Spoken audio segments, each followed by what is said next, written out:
So we're here at Lord's Cricket Ground because we are celebrating the first ever open iftar in the history of Lord's Cricket Ground. So we've got approximately around 500 people will be turning up.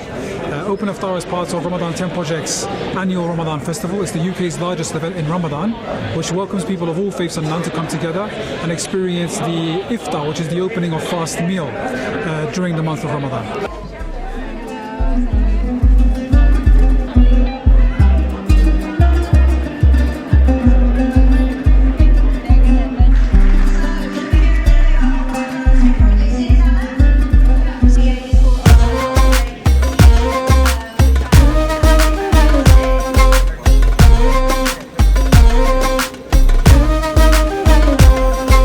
It's the first open iftar I've done.